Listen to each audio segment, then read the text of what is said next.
All right, welcome back to ABA exam review and our latest BCBA practice exam. This is our fifth practice exam we're going through, and we're going through all the questions together. As always, if you're looking for our study materials, check out behavioranalyststudy.com for our practice exam study guide and, of course, our combo pack. If you're new to the channel, welcome. If you're returning, welcome back. Please like and subscribe. When you pass, let us know so we can include you in our Sunday shout out. Work hard, study hard. Let's get going. 91. Bo traveled to Louisiana for work. While he was there, he was bitten several times by mosquitoes, leaving itchy bites behind. Usually, scratching helps relieve the itch, but no matter how much Bo scratches, the itch won't go away. What is occurring relative to scratching? Now, we're asking specifically about Bo's scratching behavior. And as always, in behavior questions, we need to identify who we're looking at and what behavior we're looking at. In this case, it's clear cut, Bo's scratching. So, what do we know about Bo scratching? Well, we know when he's gets itchy bites, he will usually scratch and relieve the itch. So he'll scratch, itch goes away, negative reinforcement, and he continues to scratch. However, now Bo is scratching, but the itch won't go away. So what's occurring? Well, the reinforcement is being withheld. Typically, he'd be negatively reinforced for scratching these bug bites, and the itch would go away. However, now the negative reinforcement is being withheld for whatever reason. So what is occurring right now relative to scratching? A, positive punishment. Well, it's not punishment because nothing is being added, right? He is still engaging in the same response. The consequence is reinforcement is not occurring. It's being withheld. What about B, extinction of socially mediated behavior? Is this behavior socially mediated? Well, no, there's a single person, a single actor, and that is Bo. For a socially mediated behavior, socially mediated consequence, there has to be a second person involved. So this is automatic behavior, which would make this extinction of automatic behavior. And technically, when we talk about extinction of automatic behavior, what we're referring to is the non-removal of an aversive stimuli. That's kind of the technical definition of extinction of automatic behavior, which is exactly what's happening here. Bo scratching is no longer taking away the aversive stimuli, so his behavior is on extinction, and it's automatic behavior. And then D, negative reinforcement. Well, typically he would receive negative reinforcement. He's no longer receiving negative reinforcement. His behavior is on extinction. More specifically, it's extinction of automatic behavior. Now, again, understanding the difference between socially mediated and automatic is very important. So if you haven't gone through that yet, maybe use this as a time to review what is the difference between socially mediated and automatic. 92. Tommy and his little brother are walking down the street together. Tommy starts to kick a rock down the road, so his little brother also starts to kick rocks that he sees. Tommy represents what? All right, another behavior question. Who are we looking at? We're looking at Tommy. What is Tommy doing? And this is why it's so important to first identify who am I looking at, what behavior. I'm looking at Tommy because we're looking at what Tommy represents. Tommy is walking down the street with his brother. Tommy starts to kick a rock down the road. What does his little brother do? Well, he also starts to kick rocks. So what is his little brother doing? Well, his little brother is imitating Tommy. And when somebody imitates somebody else, the somebody else represents a model. Tommy's a model, right? And so Tommy is modeling kicking a rock down the road. So now you have to ask yourself, was this model planned? Was it contrived? Was it set up intentionally in an attempt to evoke imitation? Well, no. Tommy's just naturally and incidentally walking down the road. He starts kicking rocks. What does his little brother do? He sees his older brother, right? Tommy kicking rocks. He sees the model. He imitates. Tommy is not a planned model because it's not contrived. It's very natural. Tommy represents an unplanned model. Non-model and known model, they both sound very good. And if you aren't fluent, you might be tempted to talk yourself into something like non-model and known model, which is why fluency isn't only the most important part for simply answering the questions, but it avoids scenarios where maybe you aren't quite sure about planned and unplanned model, so you're tempted at non and known. Well, if you're fluent, you know non and known aren't related to what we're talking about here, and you're not even tempted anymore to pick those answers. So again, fluency is where it all begins. If we're not fluent, we're going to struggle. We have to get fluent first. Regardless, Tommy represents an unplanned model. It wasn't contrived. It was very natural, but he was still acting as a model for his little brother. 93, 3 boys are playing calmly with a Lego set. One of the boys takes a piece that another boy needed, and both boys start to wrestle on the ground. The teacher runs over quickly and removes the Legos from the group. Based on the given information, this procedure most closely resembles what? So we're looking at the procedure and whose procedure? We're looking at what the teacher is doing, right? So we know 3 boys are playing with a Lego set. One boy takes a piece, and they both start to wrestle to the ground. What does the teacher do? She runs over and removes the Legos from the group. Based on the given information. Now, this is an important phrase. We're always basing our answers on the given information. But when they specify it, you really need to be specific on your answer. Okay, we need the most technically sound answer available. What do we know about the boy's behavior after the teacher removes the Legos? We don't know anything. And if we don't know what happens to future behavior, we don't know what the consequence did. Therefore, we don't know, is it reinforcement? Is it punishment? We can guess what she's trying to do, but we don't know for sure. So what does it actually most closely resemble? Well, A, timeout from positive reinforcement. We know pretty for sure, based on the information, this is timeout from positive reinforcement because she's removed the Legos from the group. The boys are now in timeout from their positive reinforcement. Now it gets tricky because we have negative punishment and negative reinforcement. We have no idea. Maybe removing the Legos negatively reinforced wrestling because now there's no Legos, right? Now all they can do is wrestle. We're not sure. Or maybe it was actually effective as timeout and the boys' behavior of wrestling decreased. We can't say for sure based on the given information. All we know for sure is the teacher ran over, removed the Legos, and entered the boys into a state of timeout from positive reinforcement. You've got to be very precise on the exam. They're really looking for you, right? We always talk about it, to do all your work in the question and really analyze the question deeply. If you understand everything there is to understand about the question stem, you're going to do just fine in the answer choices.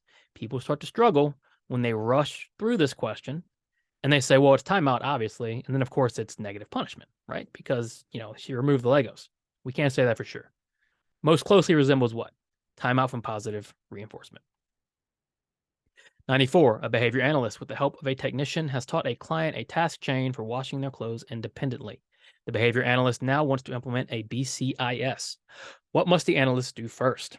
Well, let's start here. What is BCIS? Because they'll use acronyms, so you need to know your acronyms.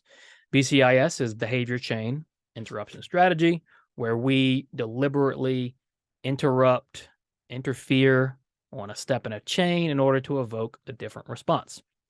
What must the analyst do first if you want to implement a BCIS? Because we know they've taught the client the task chain for washing clothes independently. Now they want to get to the BCIS. Well, what are the rules for implementing a BCIS? Well, what must we do first? A, assess the learner to determine if they are able to do at least half of the steps in the chain. Is that good enough? Well, no. What if it's a 15-step chain and they only can do 7 of them, and they can do steps 1, 4, 6, 8, 9, 15, right? That's not 7, but you get the idea. It's not really going to do a lot of good interrupting the chain because they can't even do the chain yet. So A is not good enough. B, provide reinforcement to the learner only if the learner completes the full chain independently. That is not the goal of BCIS. BCIS is attempting to evoke novel, new behaviors in the chains because chains aren't perfect in real life. C, assess the learner to determine if they're able to complete the critical steps in the chain. Yes, if they can complete the critical steps in the chain, you're about ready for BCIS. Ideally, they can complete the entire chain by themselves, right? But assessing the learner to determine if they're able to complete the critical steps is the first part of implementing BCIS. And then D, conduct a preference and reinforcer assessment prior to the BCIS. Well, you've already gone through the chain. Hopefully, you already know preferences and reinforcers. 94 is a question you can predict without even reading the answer choices, and you should try to do that on questions as you're working through questions. How many can you predict? What can you get right? If we're going to implement a BCIS, what we need to know for sure, before anything else, can the learner complete the critical steps in our behavior chain?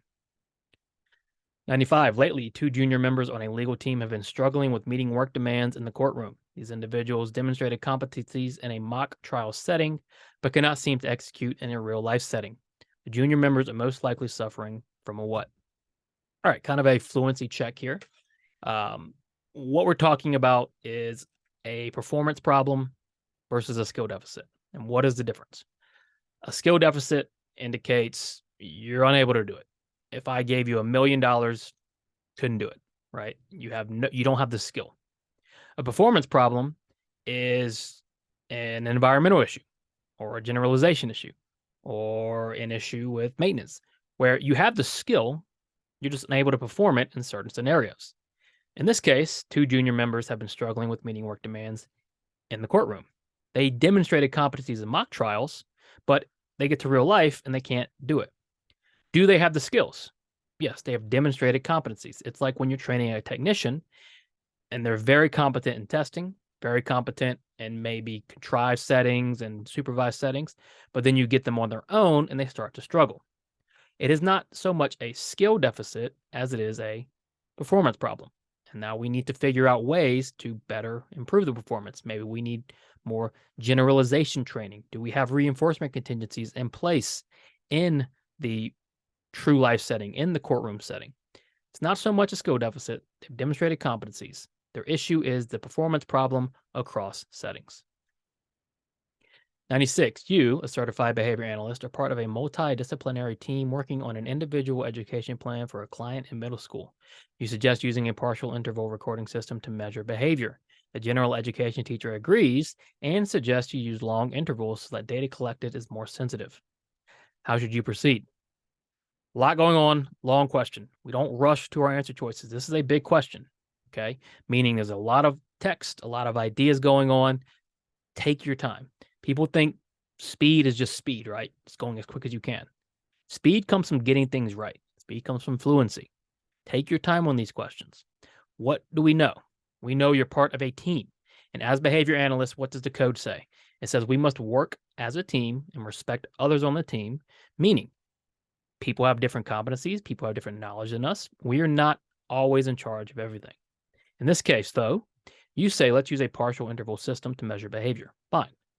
Gen Ed teacher agrees and says, well, let's use long intervals so that data collected is more sensitive. Well, that is the issue. And if you rush, you might not have picked up on that, but that's the problem. Why is there an issue with long intervals leads to more sensitive data? Well, because it's not true. The reason we use shorter intervals in interval recording and momentary time sampling is because it leads to more sensitive data.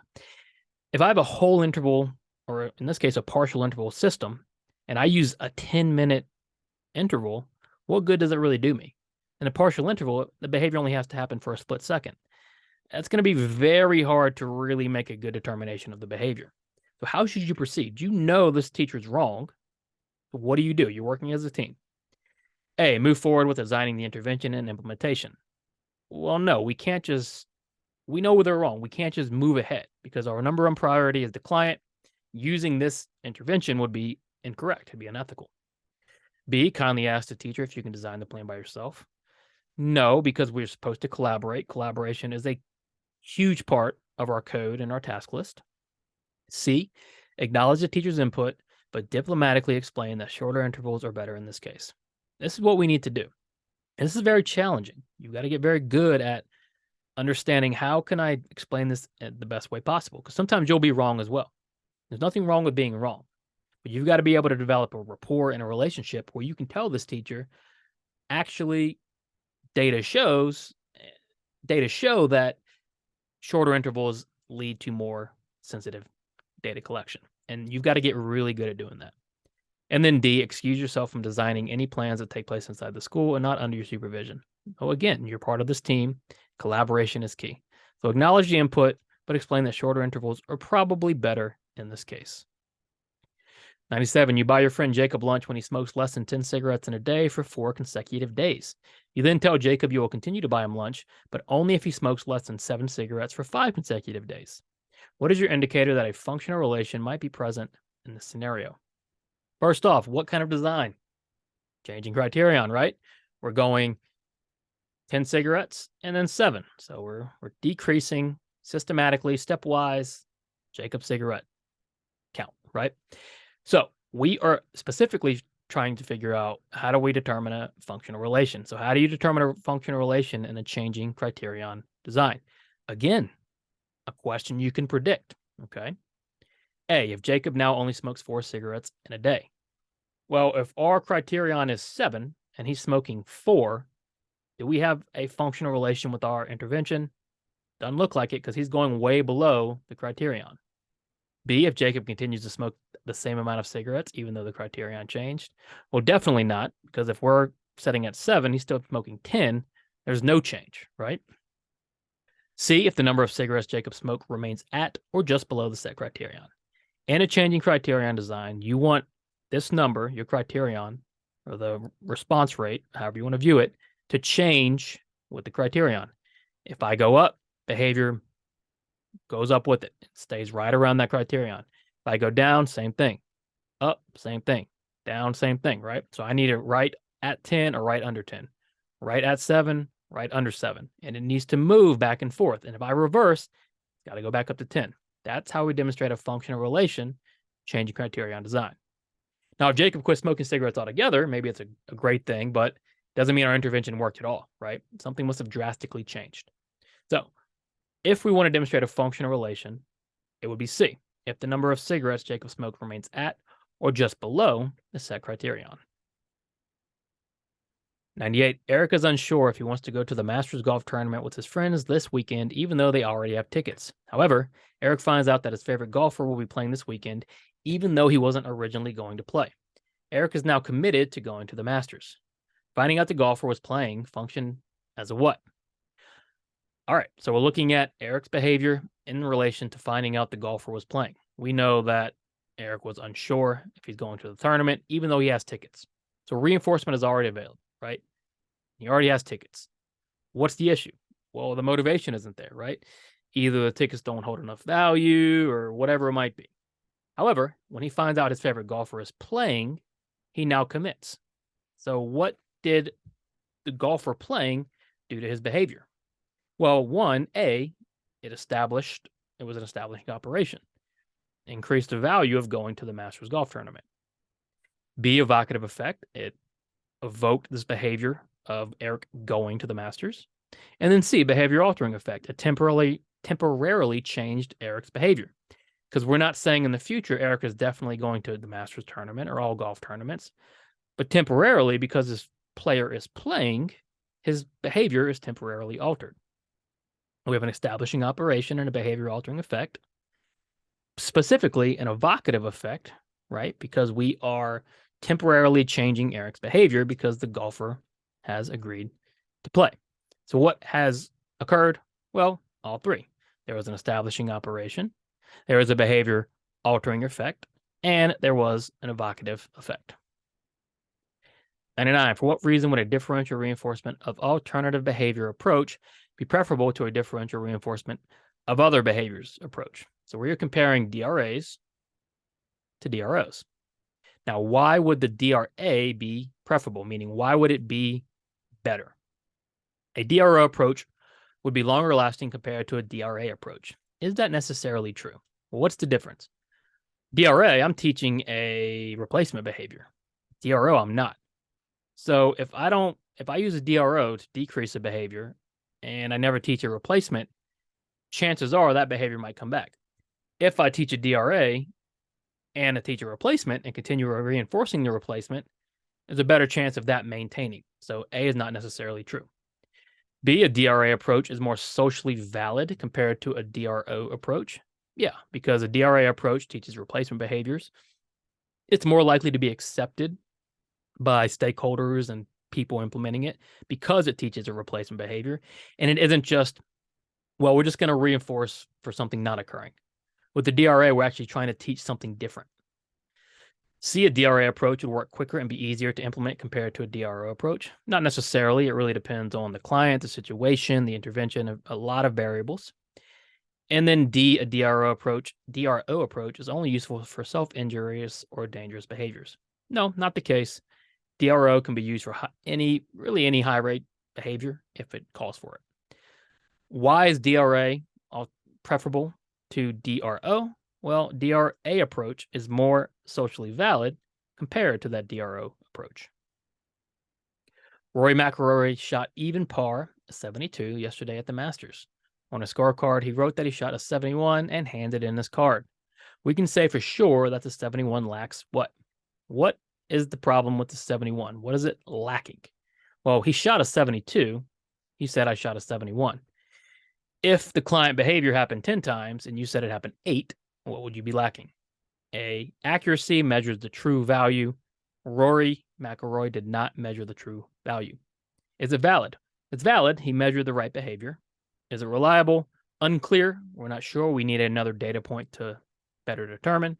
And then inter-observer agreement. Again, not sure. We need another person viewing it to determine. So we can say for sure that 71 lacks accuracy because the true value was not measured. Great. Check out behavioranalyststudy.com. Subscribe for all of our updates. As always, let us know when you pass. Work hard, study hard. See you soon.